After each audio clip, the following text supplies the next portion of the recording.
Good afternoon, everyone. Welcome to another episode, another week where we're going to discover our signature style and see what there is this week for adjusting and customizing.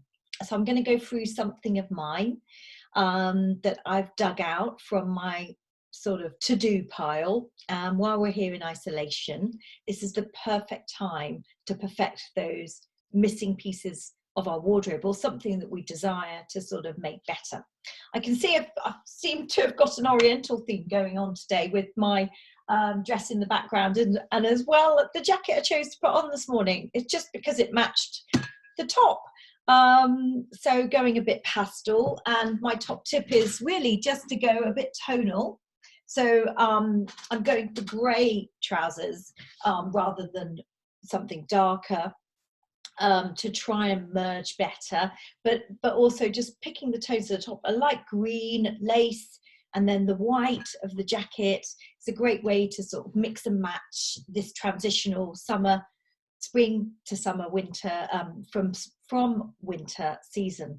So a bit about me. I'm Katie Young-Gerald. I'm the founder of Bespoke Textiles, the author of The Textile Touch, multiple awards for designing bespoke, unique uniforms, particularly for the hospitality industry. Moreover, my background is in luxury fashion, working with the likes of Intercentrics for many, many years, right through to La Petite Salope, other smaller British outstanding brands that were sponsored for London Fashion Week.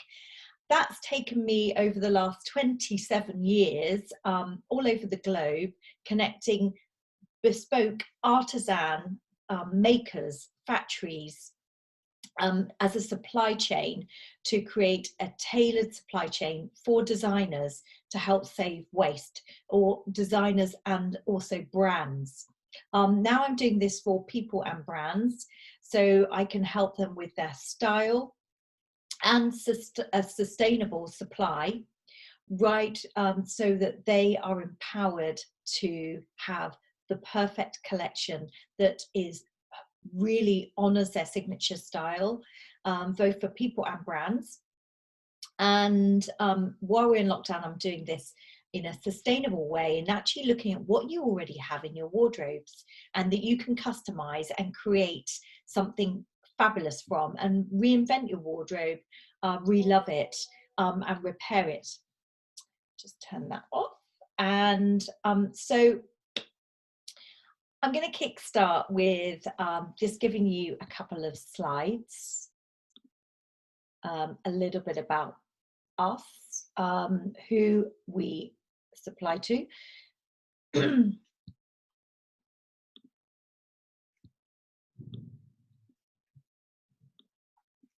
So I'm going to give you, so these are some of the awards we've won for both housekeeping, small business, sustainability, which is a huge passion of mine. I'm about saving waste in supply chains and about doing something well, so, and then keeping it lasting for a lifetime where possible, and upcycling. So I'm just going to flick to another slide that I really want to show you, which I thought I had it on. So a little bit about us. We supply everyone from royal households to restaurant groups, the Ivy Collection being one of those, and Soho House Group, private members clubs from London to here to LA, Chicago, and New York. And we also work with, now my passion is to start helping individuals with upcycling, so buying secondhand, thinking more savvily about their wardrobes and not buying anything new that doesn't need to be unless there's a gap. I'm going to show you also so some of our clients, but what I really want to get onto is about our bespoke methodology. Now,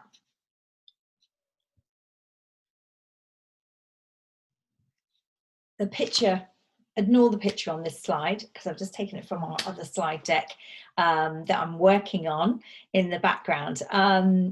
So my bespoke methodology was created out of putting the book together to actually hone how you define your signature style. So this is done for me by using the acronym of bespoke, and which is B stands for beauty.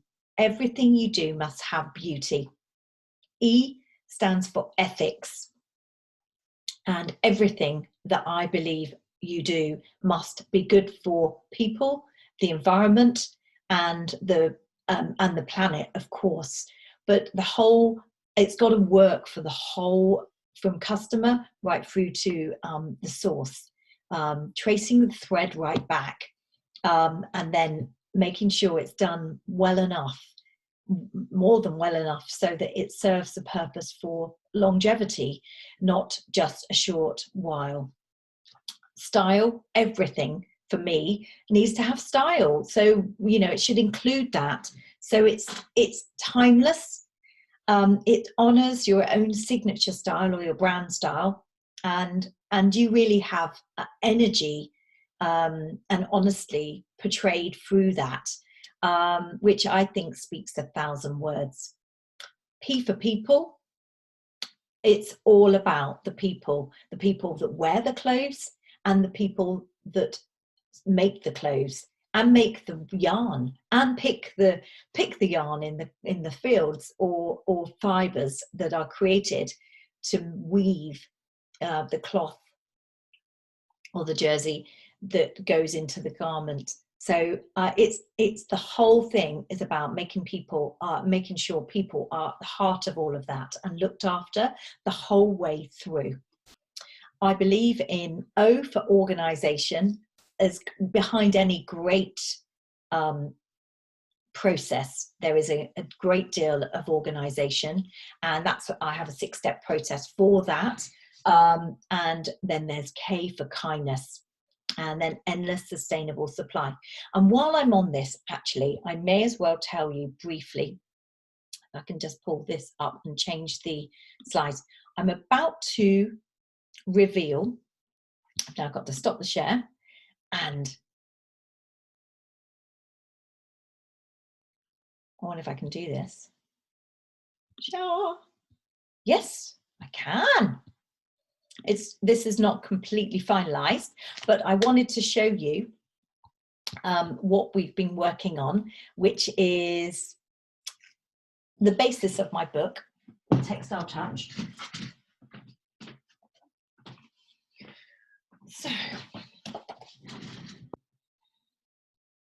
So this is all about creating a bespoke signature style and communicated through textiles, and it's the style that would be created from 5-star brands, and they're the secrets behind how you do that for a brand. So I'm actually launching the book as a course. It's going to be a 3-month program, or taken into sections. So it's all about defining, designing, developing, and then delivering your brand, products, collection seamlessly inside of a tailored supply chain that saves waste. And so this is really exciting and brilliant for anyone who wants to shortcut becoming the inner designer guru that they really knew that they had inside of them, and want to develop their brand into a strong product offering, whether it's merchandise, whether it's products that really honor what your brand does, so invention and innovation, and especially in the world of textiles and accessories, and doing that purposely and also passionately, so that it saves waste and it fills a purpose that's not already being filled in some way. It's not duplicating and causing stuff to go into landfill particularly. That's really, really important for me. And also, and then actually, yeah, being able to have that delivered and all the supply chains in place so that you can do that repeatedly. And And it's also about obviously clothing and textiles and uniforms for those that need uniforms. So there's the thing, and obviously the consultancy is a big part of that. If those of you that want to work directly with me, and that's a more premium version of everything that's the book, the courses, and beyond. So that's that. I'll stop sharing that now and go back to the bespoke methodology and honing your signature style. So in a nutshell, I'm going to keep this really short and sweet today. It's about discovering, because I've been through this a few times with a few of you, but for those that missed it, it's about discovering what do you really love and what don't you love. But especially if you're starting in an existing place. So for example, I'm going to use this dress as an example. What I really love about this dress is the Cheongsam Oriental feel. I also love the autumnal colours. I love this rich vintage brown with the florals, and so it has a great contrast for me of being Oriental and floral. I love the collar, obviously the Cheongsam collar. The length I'm not sure about yet, but once I work on the body, then I will see what can be done with the length. What I don't love is the bagginess of it. It's all the way around. It's shapeless. It doesn't do anything particularly for anyone. And I think it could have a little bit more tailoring, adding a tiny little textile touch. And I'll just show you that right now.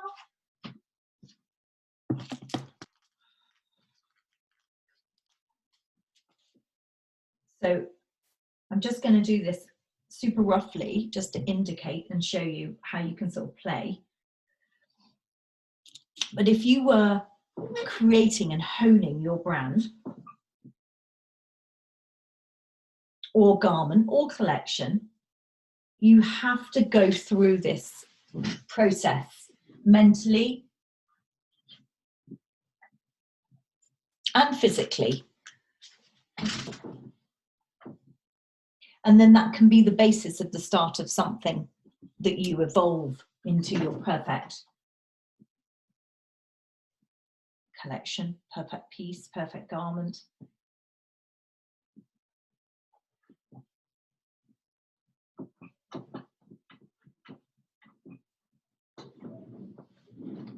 And that's looking so much nicer. If you look at the back now, it hasn't got as much, although I'm going to do the same here at the back.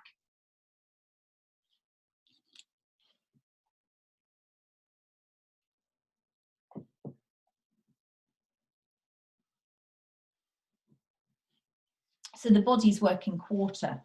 So you look for the center point, which I will mark up and double check. You look for the sides, and obviously we're taking something off the side, so that's reduced. And then you look for the central quarter point in between, and that makes where the perfect dart position is on this tailor's dummy, obviously, which happens to be a reasonably short-waisted tailor's dummy, which happens to suit my body shape, so I can use it as a basis. But then I always do another fit on the person, and in this case, myself. So I would take that up.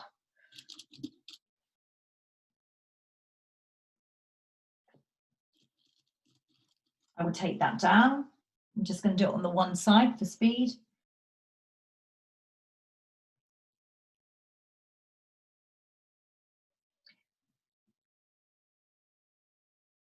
Pin's no good, that's bent.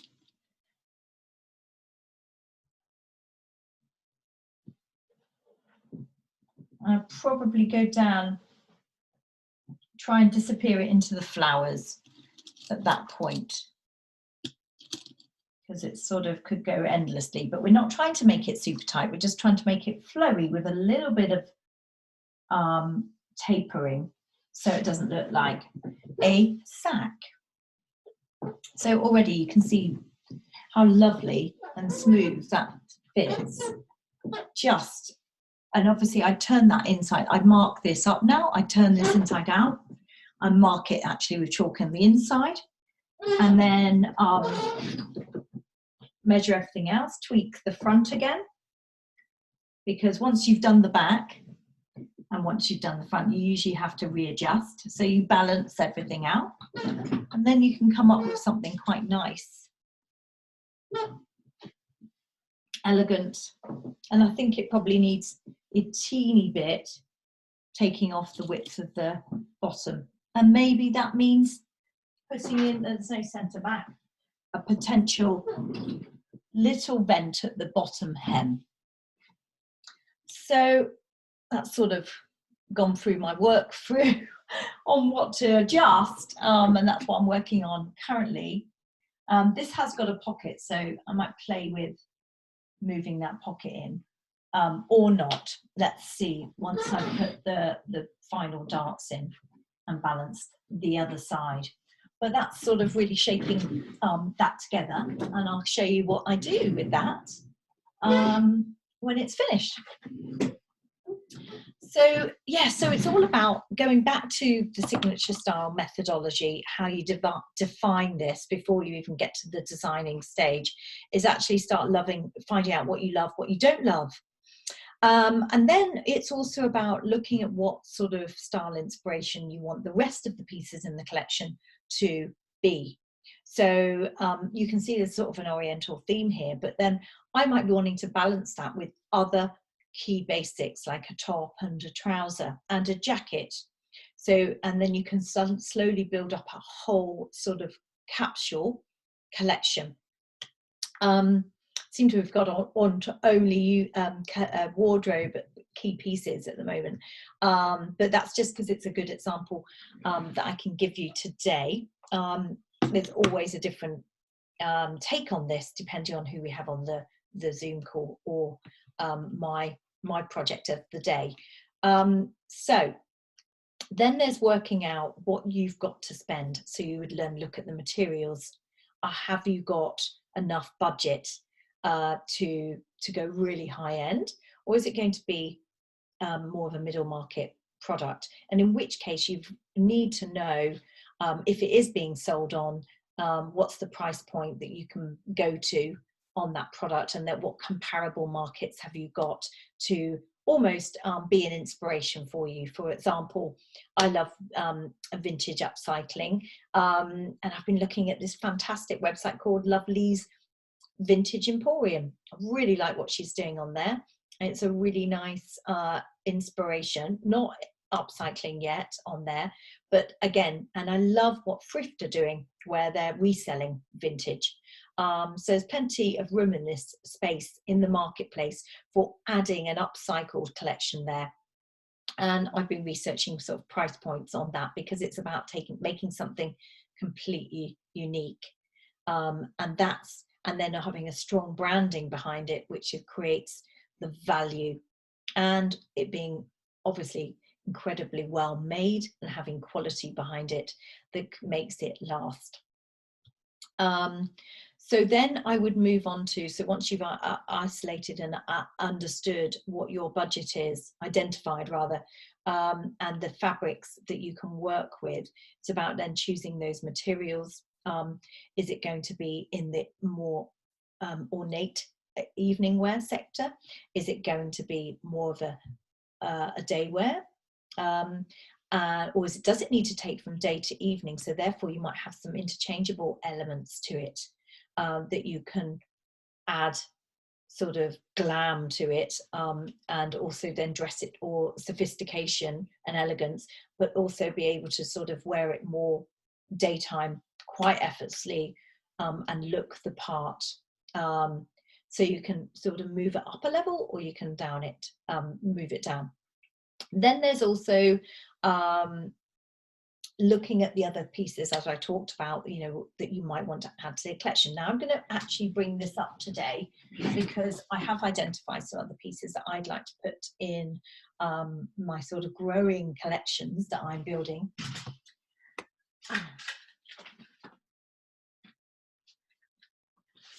I haven't just put bend over badly then.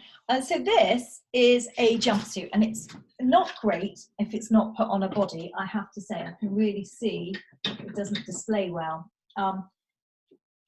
I don't have a tailor's dummy with legs, but it's just jersey, and it happens to have the most amazing tiny little bit of sparkle in there. It's a really, really flexible jersey that's actually so comfortable to wear because the weight of the jersey is really good, and that's a really important part to know sort of what weight that you really want. I tend to wear this with a really nice little waistband. How have I got that? A belt, so that it has a nice little feature in the center, which I love. Can't get that belt to hand, so I'm just going to show you an example of something that I've got. It's just a little bow. Let's open this up.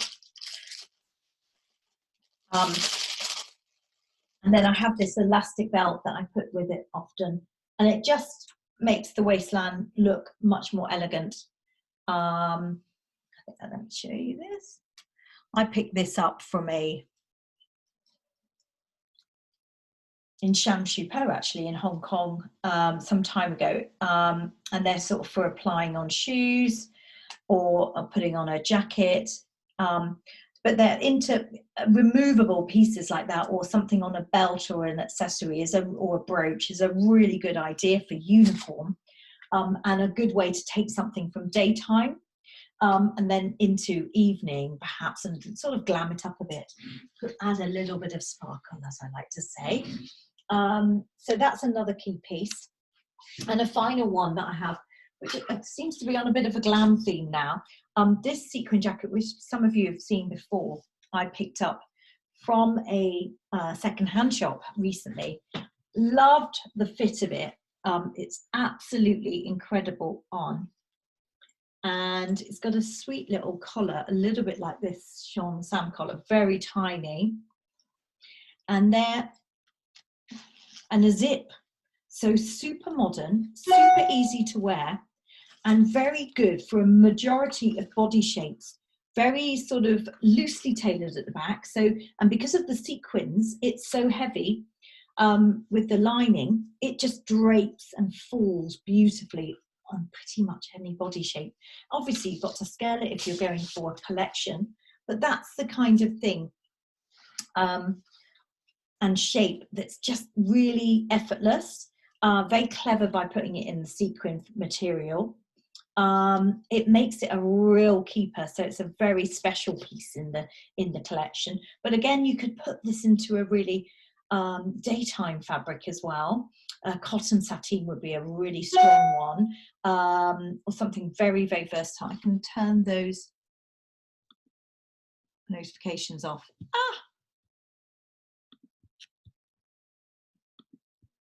There we go. And stop that pinging. Yeah, again, little pockets. I just think it's and it's got a lovely little lapel. Again, very versatile. If you wanted to put some emblem or customization, this isn't the perfect thing on this, but that, or something that can be removable easily for a uniform, just adds a bit of rank and prestige, power. Very versatile. Another fabulous key piece, and I've done this as a prototype in an Inks Eccentrics reprint, so it hasn't yet been put to work and gone to market. There's just this one. It was we just had to use some leftover of a strike off, and I thought it was better to have a play with a shape, and this is a bomber shape. I've put a yoke there. There's a yoke there, so that seam could actually not be there, but it was already on the existing pattern that I had. Nicely sort of placed print, so you have to get placement print right when you're cutting from a panel. But again, if you want to look past the print, if that's not your bag, such a versatile shape, really, really nice scuba jersey, very practical, good for unisex, men and women. So there's some of my key finds, things that I'm working on. So that's about copying and additions that you want to sort of work from or are inspired from. That's a starting point to your shapes. Then it would be about looking at where you align your purchasing, who you're going to work with supplier wise, and who do you know, and who's been recommended. It's always worthwhile working with people that have been highly recommended, who have been used. Some of my factories, for example, I've used for 20 years and a minimum of 5 years in many partners' cases, because I find it takes time to learn their best values, their best skills, their systems, where they've got gaps, but also what they're really strongest at, and then use them for those products mainly. So for example, I have a high-end fashion manufacturer, one in Romania that I love working with when I can, that does nice small orders, but also in China. And I've worked with them they're from Hong Kong. They're a Hong Kong company. And then they opened their very small factory in Shenzhen with massive capacity, capability and skill. So they've done everything from 10,000 pieces of shirts for me, for uniforms, but also they will do the 100 pieces, and I love the versatility. But they're high-end fashion, so their finish is good. They work best on challenging products and things with really nice finishing details. So I always put my best clients' work on those with those factories, for example, those garment factories. I also work with really great UK factories. It depends what your price point is, and it depends where the materials are coming from. When I'm obviously working with silk, I know I can get the silk more directly from the supplier mills in China than I can, or in Italy. And then I will choose the Italian factory or the factory best suited to that.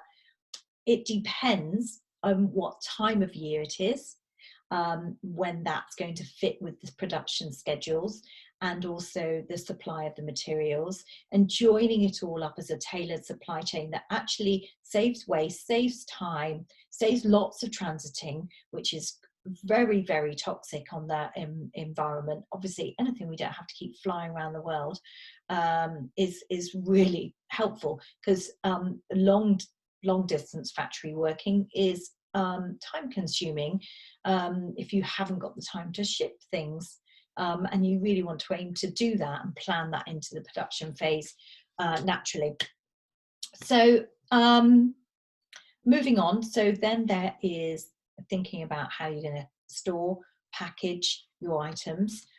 Then there is also developing what the values of your brand are, and also what your core sort of what you want to be known for. So if people were going to sort of see your brand, what would they think when they saw it? Is what could they sum up your style to be? So think of a few words.